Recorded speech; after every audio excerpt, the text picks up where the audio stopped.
So look, for 4 years in the United States of America, we had a president who stood up at press conferences and talked tough about Vladimir Putin, and then Putin invaded Ukraine and destroyed a significant chunk of the country. The path to peace and the path to prosperity is maybe engaging in diplomacy. We tried the pathway of Joe Biden, of thumping our chest and pretending that the President of the United States' words mattered more than the President of the United States' actions. What makes America a good country is America engaging in diplomacy. That's what President Trump is doing. Can I ask you? Sure. Yeah? Yeah. Okay. So he occupied our parts, big parts of Ukraine, part of East and Crimea. So he occupied it on 2014. So during a lot of years, so I'm not speaking about just Biden, but those time was Obama, then President Obama, then President Trump, then President Biden, now the President Trump, and God bless, now President Trump will stop him. But during 2014, nobody stopped him. He just occupied and took. He killed people. You know what the contact line? 2015. 2014. 2014 and 2014. Well, 2014. Yeah. So I was not here. Yeah, but That's exactly right. Yes, but during 2014 till 2022, yeah, the situation the same. The people have been dying on the contact line. Nobody stopped him. You know that we had conversations with him, a lot of conversations, my bilateral conversation, and we signed with him, me, like a new president. In 2019, I signed with him the deal. I signed with him, Macron and Merkel, we signed ceasefire. Ceasefire, all of them told me that he will never go. We signed him with gas contract, yes, but after that, he broken this ceasefire. He killed our people and he didn't exchange prisoners. We signed the exchange of prisoners, but he didn't do it. What kind of diplomacy, JD, you are speaking about? What do you mean?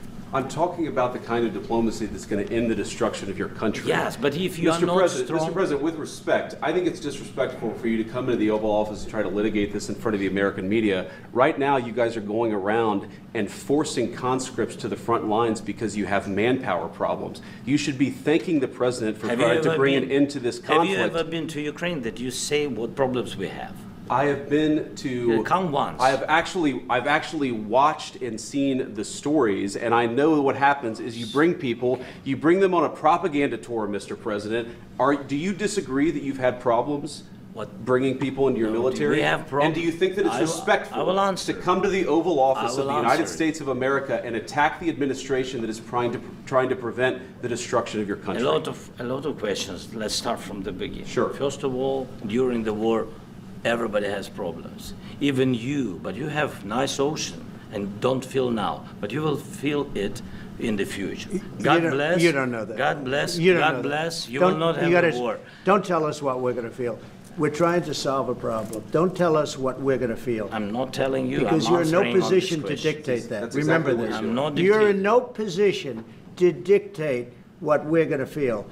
We're going to feel very good. You will feel influence. We're going to feel very good and very strong. You will feel influence. You're right now not in a very good position. You've allowed yourself to be in a very bad position, and he happens to be right about it. From the very beginning of the war. You're not in a good position. You don't have the cards right now. With us, you start having cards. I'm not playing cards. But right now, you don't. Yeah, you're playing cards. Mr. President. You're playing cards. Serious. You're gambling with the lives of millions of people. You're gambling with World War III. You're gambling with World War III. And what you're doing is very disrespectful to the country, this country. That's back to you. Far more than a lot of people said they should have. Have you said thank you once? A lot of times. No, in this entire meeting, you said thank you. Even today. You went to Pennsylvania and campaigned for the opposition in October. Offer some words of appreciation for the United States of America and the president who's trying to save your country. Please, you think that if you will speak very loudly about the war, you can... He's not speaking loudly. He's not speaking loudly. Your country is in big trouble. Can I Wait a answer? minute. No, you've done a lot of talking. Your country is in big trouble. I know. You're not winning. I know. You're not winning this. You have a damn good chance of coming out okay because of us. Mr. President, we are staying in our country, staying strong from the very beginning of the war. We've been alone, and we are thankful. I said thanks you haven't in been this alone. cabinet, you and haven't not been only alone. in this cabinet. We gave you, through this stupid president, $350 billion.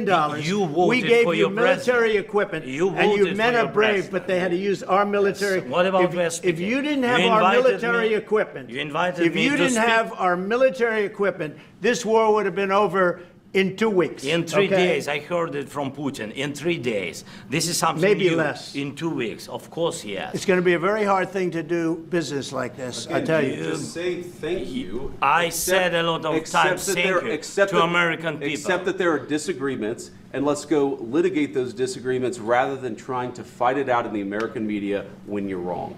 We know that you're wrong. But you see, I think it's good for the American people to see what's going on over here. I think it's very important. That's why I kept this going so long. You have to be thankful. You don't have the cards. Thankful. You're buried there. Your people are dying. I can tell you You're again, running low I know. on soldiers. Don't please, you're running Mr. low President. on soldiers. It would be a damn good thing. Mr. And President. then you tell us, I don't want a ceasefire. I don't want a ceasefire. I want to go, and I wanted this.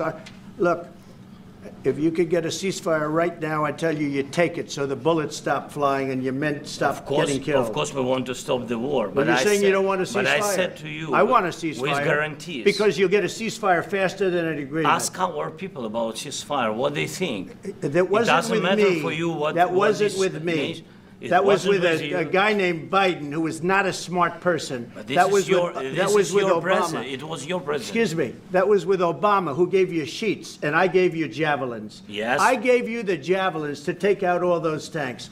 Obama gave you sheets. In fact, the statement is Obama gave sheets and Trump gave javelins. You got to be more thankful, because let me tell you, you don't have the cards. With us, you have the cards. But without us, you don't have any cards. One more question to Mr. Vice President. I'm sorry. Going to be a tough deal to make, because the attitudes have to change. What if Russia breaks ceasefire? What if Russia breaks peace talks? What do we do then? I understand that it's a heated conversation right now. What are you saying? She's asking, what if Russia breaks the ceasefire? What if anything? What if a bomb drops on your head right now? Okay? What if they broke it? I don't know. They broke it with Biden, because Biden, they didn't respect him. They didn't respect Obama. They respect me. Let me tell you, Putin went through a hell of a lot with me. He went through a phony witch hunt where they used him and Russia.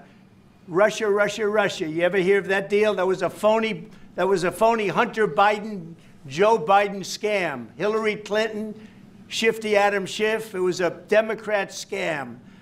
And he had to go through that. And he did go through it. We didn't end up in a war. And he went through it. He was accused of all that stuff. He had nothing to do with it. It came out of Hunter Biden's bathroom. It came out of Hunter Biden's bedroom.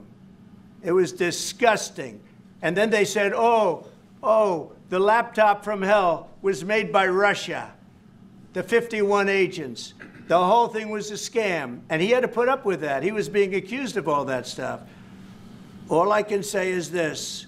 He might have broken deals with Obama and Bush, and he might have broken them with Biden. He did, maybe. Maybe he didn't. I don't know what happened. But he didn't break them with me. He wants to make a deal. I don't know if you can make a deal.